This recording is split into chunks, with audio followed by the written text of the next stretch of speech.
fatherlessness can influence how women internalize their own worth and how they attach to men in relationships. If you don't sit there to analyze your own patterns of behavior and how your father not being in your life has influenced you, it can get worse over time because then you're attracting partners who model what you never had. So for me, I was looking for men who I could prove my love to. It was like this great achievement of mine, which I Yeah, now, yeah. it's not an achievement. Like, you're worthy of love, but when you don't think that you are, you don't think of it like that. I didn't think I was worthy of love because I based it on my father's absence. Now I'm like, hang on a second. I am, and I am enough. And it was never to do with me. This is a him problem, not a me problem.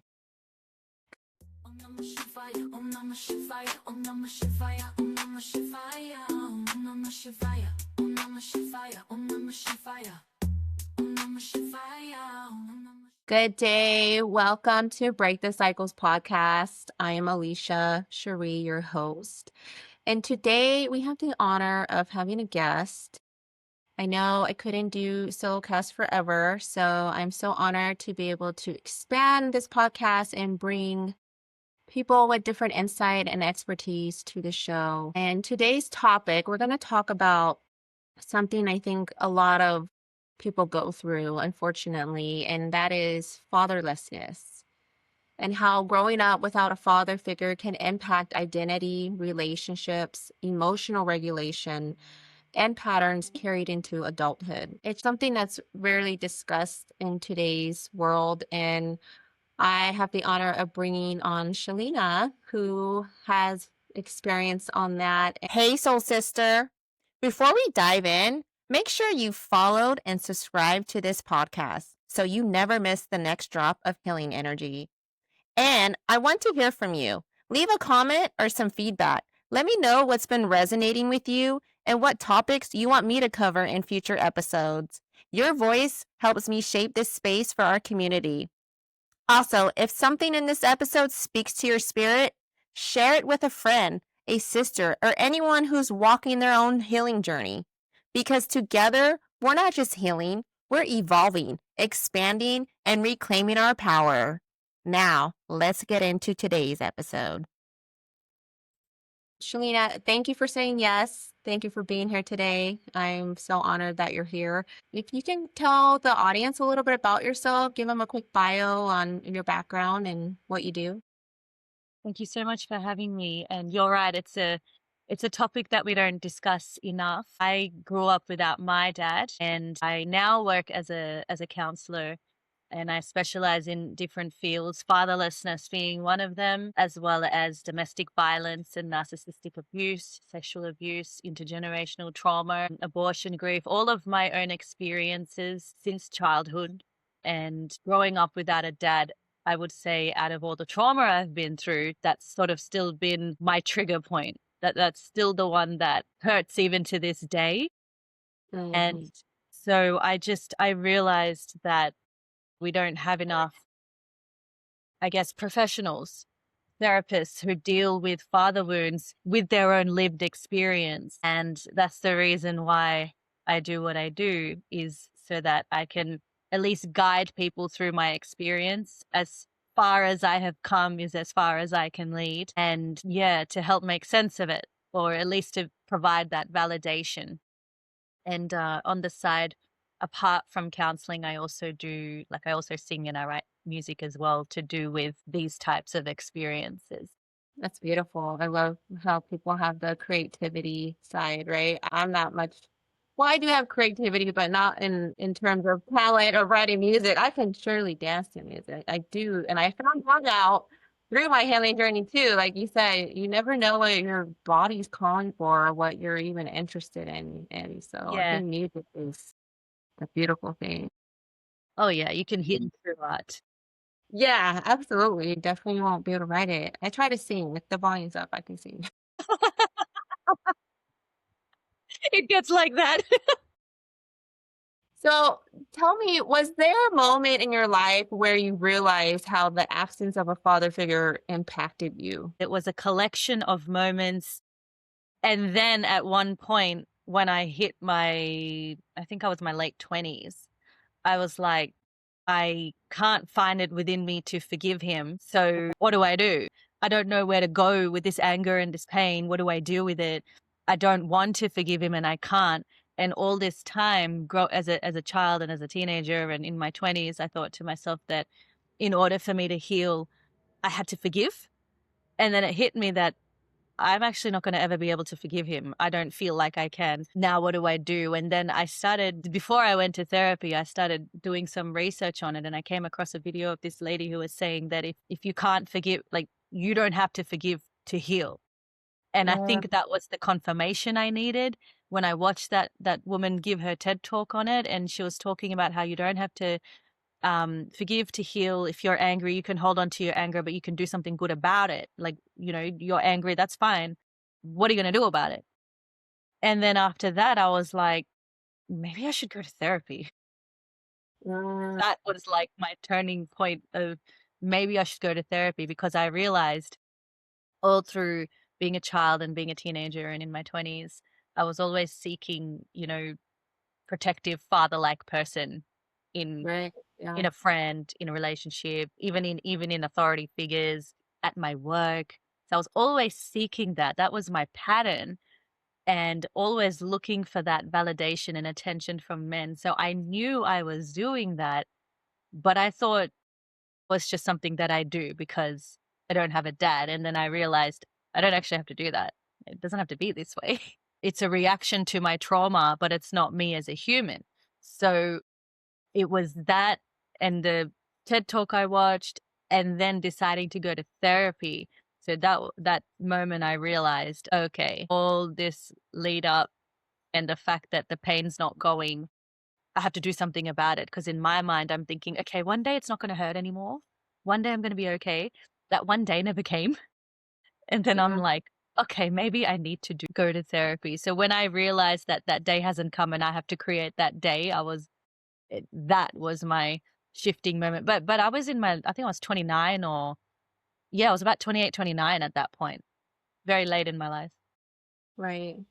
Something that stuck out was no matter what betrayal or how we've been hurt by who, it really doesn't matter. You don't need closure from them. You don't need to even receive sorry for them, right? If there is something that I could make a lot of people realize in the world is that, because holding on to that grudge, that anger, that pain and hurt, it really makes a difference and an impact in your life and how you move forward in your relationships and motherhood or career. Even makes people bitter and just full of anger. So I think a lot of people misunderstand the intent of forgiveness, and it really is for yourself. So that's amazing that you had that light. Like, I Yeah. I don't need to be like this anymore. So Yeah. I mean, look, I haven't forgiven him. It's not within me at this present moment. To this day, I don't feel like I can. It's not that I've never forgiven somebody in my life before. I have, but I guess this is my biggest pain point, and to this day I haven't forgiven him. However, I'm not driven by thoughts of him all the time. I don't live in a world of anger like I used to. And yeah. maybe in time I might be able to forgive him, but I don't base my worth or who I am on his absence. And I've shifted the way that I see things. One day that might lead to forgiveness. And if it doesn't, I'm still not going anywhere with my hatred and anger towards him either. I'm, reacting to it either anymore. So it's that balance I've sort of found, I guess you could say. Mm-hmm. Mm-hmm. Mm-hmm. That makes sense. As long as the emotions don't lead you. And that's what I'm hearing. You don't lead by the emotion. It's still there. And forgiveness takes time. Like, there's people I haven't forgiven in my life. And for a moment I thought that was healing. I have to, like, and I had a whole list of people. It was crazy. Like, I created a whole list of people I had forgiven. I went one by one. And to this day, there's just certain people that I'm just like, I don't think I'm ready to forgive. Right. But as we grow and we endure this healing journey, I think we come up with more support and resources to help us get there, because there's different levels of hurt and there's different levels of pain. At the end of the day, it's not a one fit all solution to forgiveness. So that's Yeah, amazing. that's right. how does that impact your future relationships, and not just romantic, but friendships or what have you as you move forward in life? There are many forms of fatherlessness. It could be the father choosing to abandon you, which is what my dad did. But then you've also got fathers who may be incarcerated, or they're fly in, fly out, and they're just not always physically around, or many reasons why people don't have fathers. So whichever ones I feel I can relate to, which is more so on the choosing to not be present in your child's life, that is the one that I relate to. And I think for women, fatherlessness can influence how women internalize their own worth and how they attach to men in relationships. Like now I'm in a relationship where there's a secure attachment, but prior to that, it was more like anxious. I wasn't Mm, the type, but some people are avoidant. It can create a sense of validation that needs to come from the outside rather than being rooted internally. It can become anxious, like I said, or where you constantly need that reassurance for your stability. It can become avoidant, where you become very hyper independent as well, which is used as a form of protection for yourself. It's also how you perceive love like something that you need to earn or yes. maintain rather than something that you just receive freely. And those things, if you don't sit there to analyze your own patterns of behavior and how your father not being in your life has influenced you, it can get worse over time because then you're attracting partners who model what you never had. So for me, I was looking for men who I could prove my love to because Mm, in my normal. I'm thinking that's what I'm supposed to do. It was like this great achievement of mine, which I yeah. now look like it's not an achievement. Like you're worthy of love, but when you don't think that you are, you don't think of it like that. Like I didn't think I was worthy of love because I based it on my father's absence. Now I'm like, hang on a second. I am, and I am enough, and it was never to do with me. This is a him problem, not a me problem. So, yeah, that many ways fatherlessness affects your relationships with yourself and with people around you. Absolutely. I had a father growing up, but I do think that even if you have a father, you can still have daddy issues, right? And sometimes I think maybe there is lack of attention because I was the youngest one and there was a closer bond she had with my sister, but I had a closer bond with my mom. But to what you're saying in relationship wise, I just had overall abandonment issues on both sides. Now that I'm a parent, I'm like, I would never put my kids in those situations. And not to shame or blame my parents, but I also think that they didn't really have resources and support like we do in this generation. Yeah. But it really made me have those same issues because I always had to prove my worth growing up, or I always felt like I had to be quiet, or I couldn't express myself, or just overall didn't feel safe. And I think that led to me being, like you said, having to overachieve and having to perform to know that you're worthy of love. And it's exhausting. It's exhausting. And you're always the carer. You're the one that's pouring all this energy, but and you're not getting nothing reciprocated back. And it's just very draining. So I had that similar experience in a lot of my relationships up until my recent one. I don't have to actually just keep serving. I can actually be served. So it's an adjustment in a good way. But I think when we're in survival mode, you definitely don't see that. And it's a shame because I mean, the majority of my life I spent acting just like that in my relationship. So Yeah. Yeah. I wish I had gone to therapy earlier. You know, I me went so too. late. I really wish I went earlier. But I just thought in my mind that, okay, this is how things are and this is how it is. You know, when you only know one thing, you don't believe or know or realize that things could be better and you can have a different perspective in your life and you can change and you can love yourself. I didn't think you could do that until much later. But if I had known, I wish I'm hearing the words that I'm speaking now. Back when I was a teenager, I think it would have made a very big difference. Oh, I think so too. And look at my kids now. You know, my daughter's 19. She has her own daddy issues, and like, she started when she was like 16. I definitely didn't have the resources she had or the support. And growing up, always wanted to go to therapy, but my family was so against it. You know, as Hispanics are like, no, we don't talk to people about our problems. What happens in this house stays in this house, and it was just very frowned upon. And even until I got into my adulthood, my family never supported it. And because of that, I think it took me so long. And then even just being vulnerable enough to express things and wanting to face it, because I think therapy, that's where you do it, right? You got to revisit those moments. And it's it's not moments that you really want to go back and relive. But yes, I wish I would have started earlier myself. That's for sure. Is there anything you'd want to expand for anyone to listen to? I would just say that, the absence of a father it's part of your story, but it's not totally who you are. And I think we shape our identity based on, I don't have a dad, and that becomes your identity. But then you have to understand the difference between what happened to you and who they are, because it creates a space for growth. Because identity becomes something that we can actively shape rather than being dictated by our past.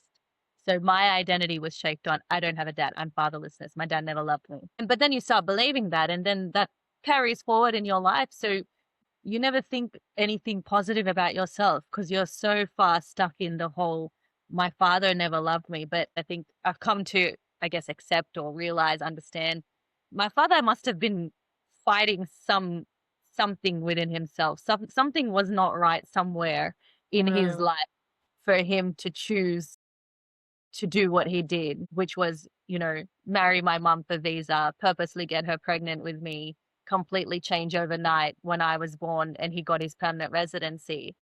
There must have been something he saw in this country, something he wanted, and against all odds was he going to go get it. And that had nothing to do with me. I was just collateral damage in it. So important to try and see it as a third person, what happened and what your father did and why he's, not around, or whatever your situation is, and unlink it to yourself, because none of this is usually about you. It's about the demons they're fighting within themselves.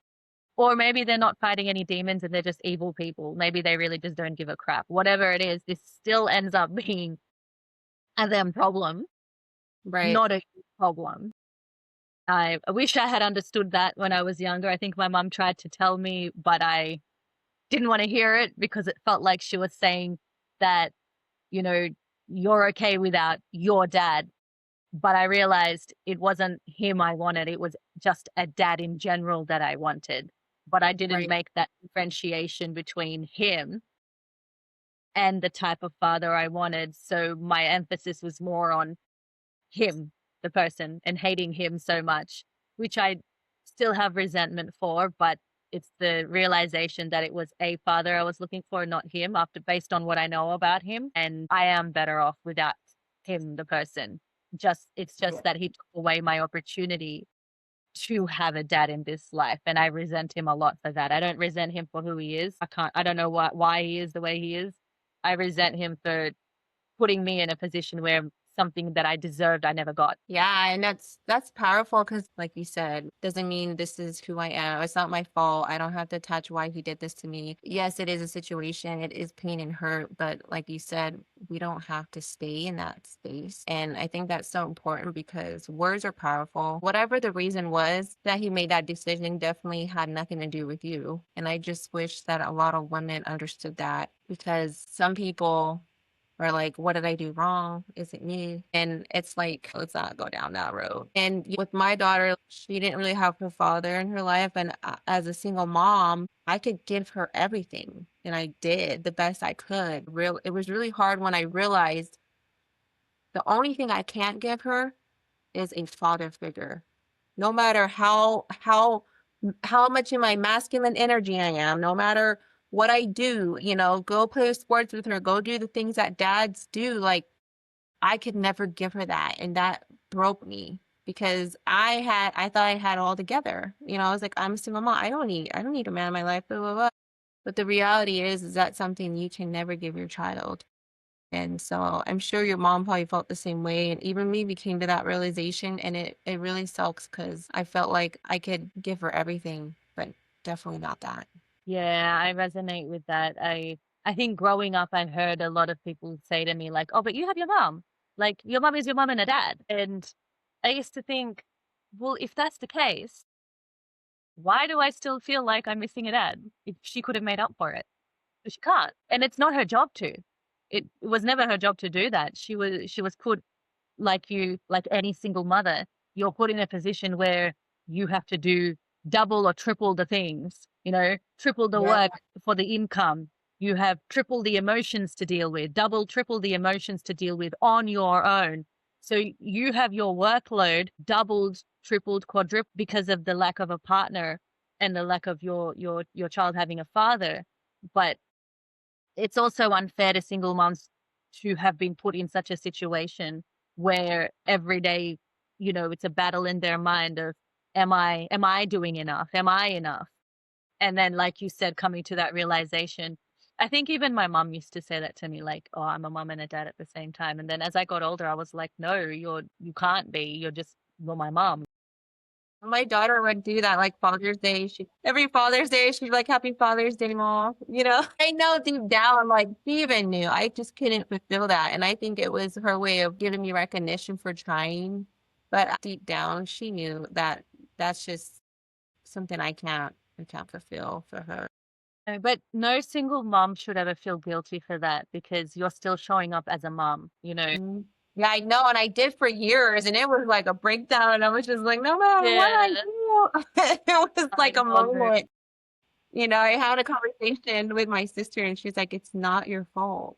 And I was, No, I would even try to like be like, "Well, I did choose him. I did bring," it was like one of those things where I would, but now that I'm healed, it's definitely not my fault, right? no, Everything happened for a reason, and um, we all go through our journeys, and that's my daughter's journey. So I've yeah, accepted it now, but now that she's transitioning into an adult, a young lady, like it's just something that it's gonna be part of her healing journey, right? So we'll yeah. see. At least she started young, you know, Yeah, going to exactly. It's therapy. definitely in a good spot.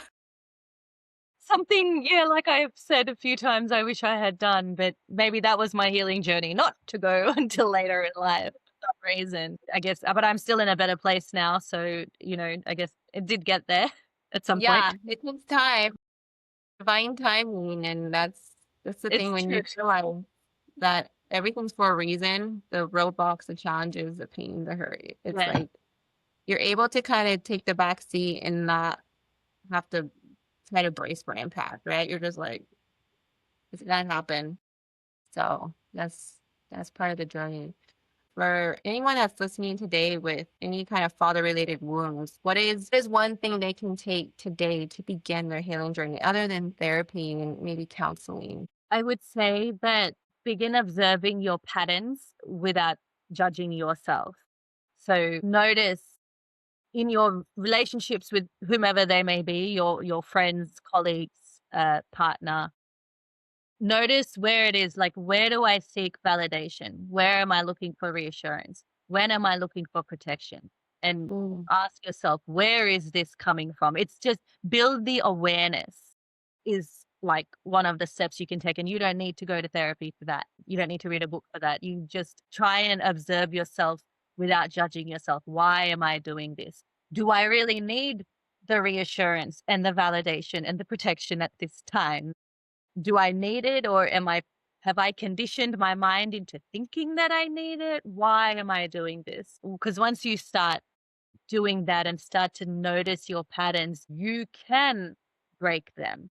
mm-hmm, That's how we heal, by noticing our patterns and then trying to do something different instead, something more positive, or just not doing that at all, not seeking the validation. Why do you need that? Is it because you don't believe you're enough? Why do you mm, need protection? Is it because somebody wasn't there to protect you? But do you really need protection right now? Are you strong enough to protect yourself? So, yeah, notice those patterns, observe your patterns without judging yourself, show yourself that self compassion. And mm, that would be what I would say to be one of the first steps to begin the healing the father related wound.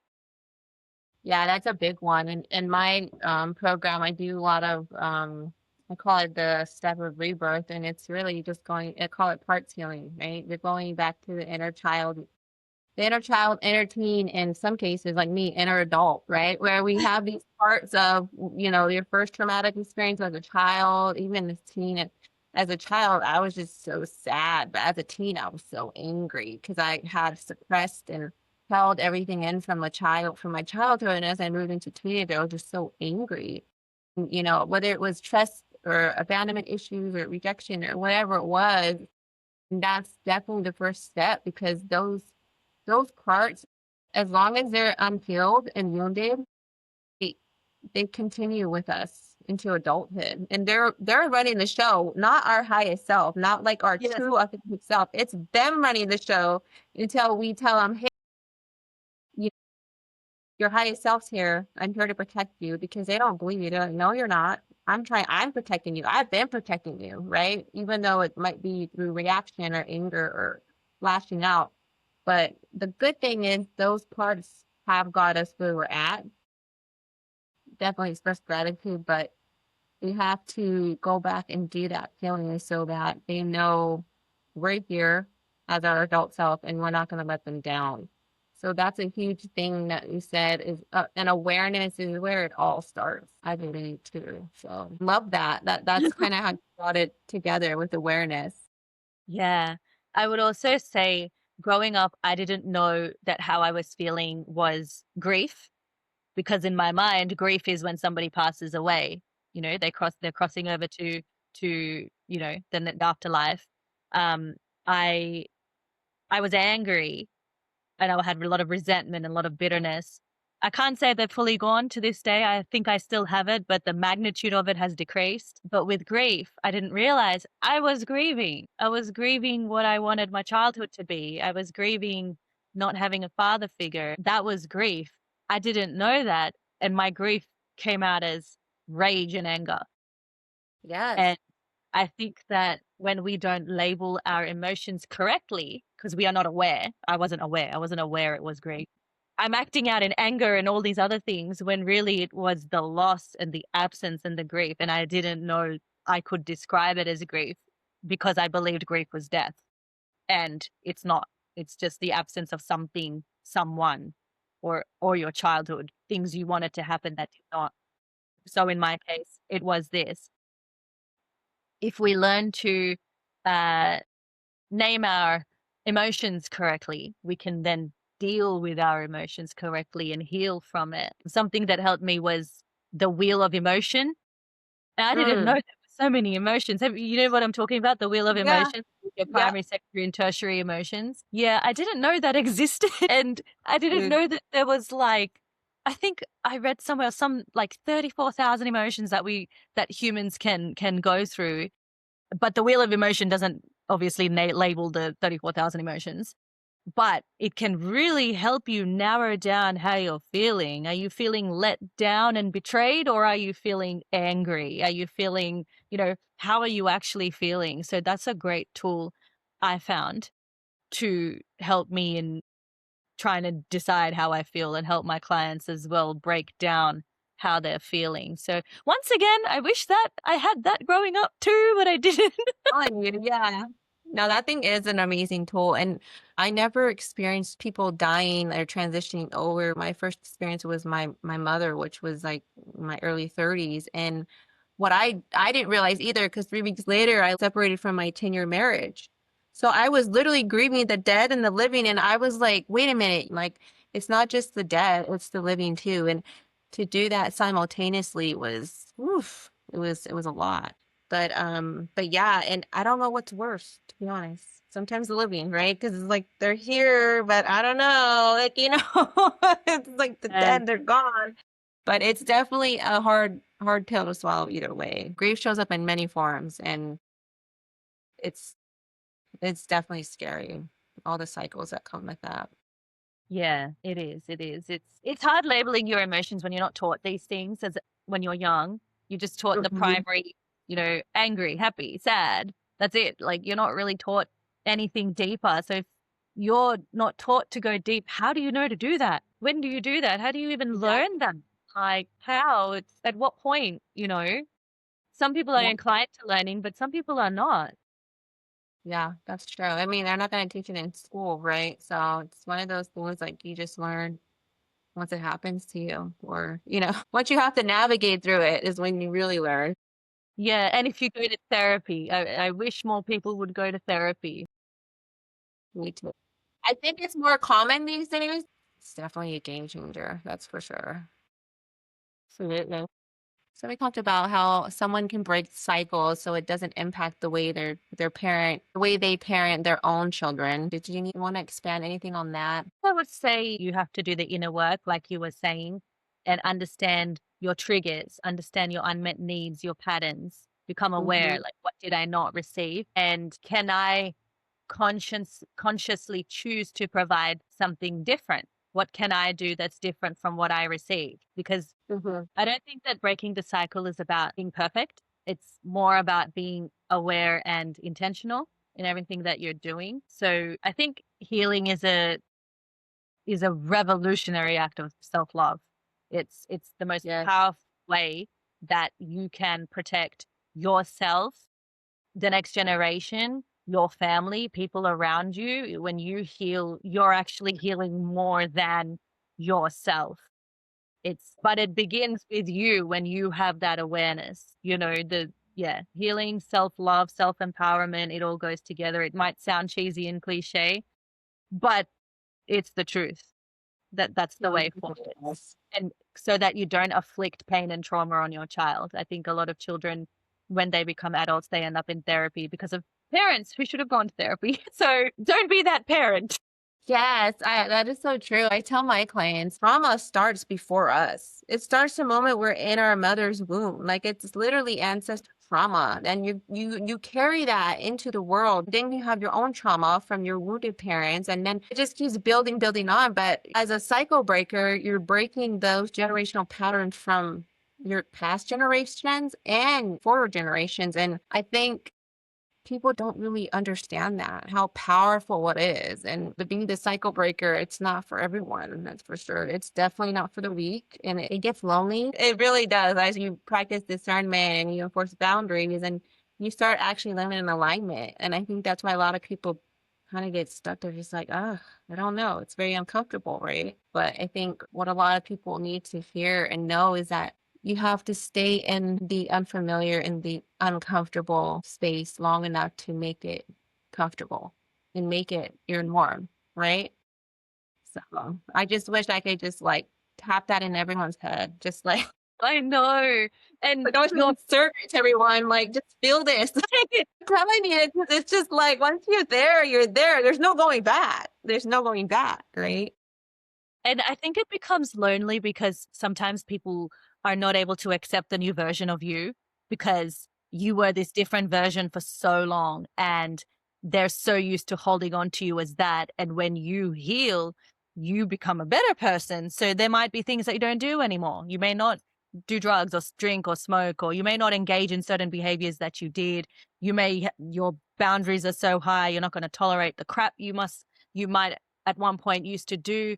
And I think for people who know you, for them, it's like, oh my God, you're a brand new person. Oh my God, like it feels lonely because they might detach from you, or, they don't know how to deal with you because you're like this new, brand new personality. So they might even put you down like, oh, who's this? Like, who do you think you are? Like they try and put down your healing journey, and that will happen to you.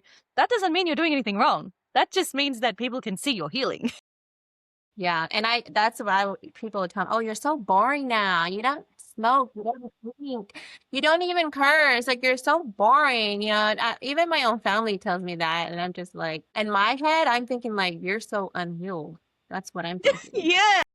I'm not boring. This is what life's about. And I'm like, have you ever felt the high of being sober to people who are say, oh, I don't drink no more. And that was a big one, not drinking for me, which I, that was a whole battle itself. But like, even now, like going out and drinking socially, like I can still have a mocktail. I can still go out to a bar setting, or I don't have to actually consume alcohol to have fun or be fun. Yeah. Because my new high to me is being sober. And I don't knock anybody who does it, but yeah, it definitely gets lonely. And my journey was very lonely, especially being out here in Hawaii and away from family. Let's see, if there's one message today that you would want anyone who's going through daddy issues, fatherlessness, what would that be to the lady out there who's feeling these wounds, trying to overcome these wounds? I would say that you are not hard to love and your needs were not too much. You deserved what you feel like you've lost. You did deserve that.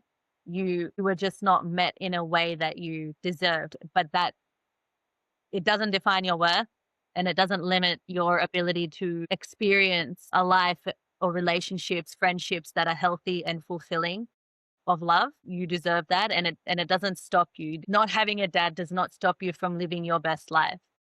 You can still do that. You can still feel the pain of not having a dad, but you can still live your life to the fullest potential as well. Yeah, his absence doesn't define your worth. They're two separate things. That's beautiful, all of that. Hey there, sis. If you've been noticing the same emotional patterns repeating, feeling disconnected from yourself, or sensing that something within you is ready to rise, I want to invite you into something intentional. I've created a 3-day guided experience called Awaken Your Highest Self. This isn't a live workshop. It's a self-paced container designed to support real transformation. You will receive instant access to day 1, and then day 2 and day 3 will unlock each day. So you can actually integrate what you're learning and not just consume it. Each day includes guided teachings and worksheets to help you build awareness of the cycles holding you back, regulate your energy, and step into deeper alignment with who you're becoming. This isn't about fixing yourself. It's about remembering who you are. You can begin anytime at aliciacherie.com/workshop. So at the end of each podcast, I do it. I haven't put a title on it, but I'm calling it the lightning round. But it's all about breaking cycles, as you know. I'm gonna choose like maybe 2 or 3 questions and just whatever comes up, just answer it. You know, you don't have to think about it. So the first one is, what is a daily practice that helps you stay grounded or emotionally regulated? Ooh. I check in with myself. How am I feeling? And I'm Mhm. asking what I'm feeling and what do I need for that day. If I'm feeling, not lovable, what can I do today to like feel lovable? What can I do today to counteract how I'm feeling? So it might sound small, but it builds awareness and it helps me to stay connected to myself and maybe reparent myself, whichever part of me might be, not feeling great. It could be my child, my teenager, my adult self. And it helps me to stay connected with myself and not ignore my internal state and do something little about it. It could be just having a extra long shower. It could be doing a face mask. It could be going for a walk, something like that. Awesome. I love that. Yeah, I do like body scans before I get out of bed. I just Yeah. like, where do I feel tension? Why am I feeling this tension? What is on my mind? So that's awesome. Relationship with yourself is like Yes. So priority. true. Okay, the next one is, what does breaking generational cycles mean to you personally? I think it means to choose to be aware instead of repeating the things that you do. So healing what has broken me, healing the things that have come through generationally from my mom, her mom, my dad, his family. It's managing my emotions in such a way that doesn't affect myself or the people around me, because that's how you break generational cycles. It's emotional management. I think healing breaking cycles is emotional management. So Yeah. learning to manage myself mentally, physically, spiritually, and any thoughts, any unhealthy, negative, dark thoughts that come up, manage it in a way that doesn't affect myself or people around me. Awesome. I love that. And the last question is, what is one belief about yourself that you had to unlearn during your healing journey? That my father's absence didn't define my worth. That took me a long time to actually for it to settle in my brain cells up here. That Yeah. yeah. I'm not defined by his choices. They're not related to me. So I had to unlink that from my internal belief system. Awesome. Yeah, that's a big one, but I'm glad you did. I really am. That's It was a very long journey to do. I bet. And I think most of our journeys are, and it's ongoing, continuous improvement. I still do part healing to this day. Still in therapy to this day, just because, we're healers or we're coaches or counselors. It's Yeah. a continuous thing. We still have to bring that reassurance to our parts constantly. Yeah. Yeah, yeah. I mean, people told me growing up all the time, but you're better off without him and doesn't matter. But it never sunk in until I got much older. It didn't sink in. People tried to tell me. It's not that nobody tried. My mom tried, everyone tried. But when you're not ready to receive a message, you're just not Yeah, gonna receive it. Like you're, I don't know, somehow the universe and I don't know what it is, like has to make you ready to actually hear it and want to hear it. So I guess I didn't want to at that point. But now I can listen to it without getting defensive. that's great. That is progress and that is healing. So I'm so Yeah. happy that you overcame that belief and unlinked yourself from those actions that he decided to take and make. Yeah. So tell the audience where they can find you, and do you have things coming up? Like, I know you're working on music. What do you want listeners to know, and how can they find you? I'm on social media on Instagram, Facebook, TikTok as Counsellor Shalina and LinkedIn as well. On YouTube, my artist name is Sed8, SED8. I try and separate my artist name from my normal everyday counseling name. Yes, I have a song coming out. It's actually about sexual abuse and the things that, women go through at the time of being abused. So I've got that. And I've also got a ebook coming out on narcissism and coercive control. Ooh, So those are the two things. I do already have a free ebook on narcissism and coercive control. So there's a free one, but I've got another one coming out soon. And yeah, that's all I'm up to at the moment. I want to continue to make music to do with mental health and all the things that I've been through and other, survivors have gone through. And yeah, just continue to do things like that. It doesn't feel like you're working when you're doing things you love. So yes. I'm finally in a place where I can just do something I love all the time. That's amazing. Yeah, that's why I'm so glad I'm in this space now, because that's important. Very, very much so. Yeah, otherwise, why are we alive? Like to work for other people? No, I don't want to do that. Yeah, I know, right? It is so good for our nervous system, keep us regulated. Yes, it does. Well, thank you so much for being here. Thank you for saying yes and being a guest on Break the Cycles. To all the listeners out there, I will have all of Shalina's information in the show notes, so you can click on her links and follow her Instagram and keep an update on what she's got coming up. So thank you so much, Shalina. Thank you so much. It's been lovely to talk about the topic that we should continue to talk about more often. Yes. Absolutely. To all the listeners, thank you for joining us today, and keep building awareness, keep living in alignment. And until next time, we'll talk to you then. Shifaya, Om Namah Shifaya.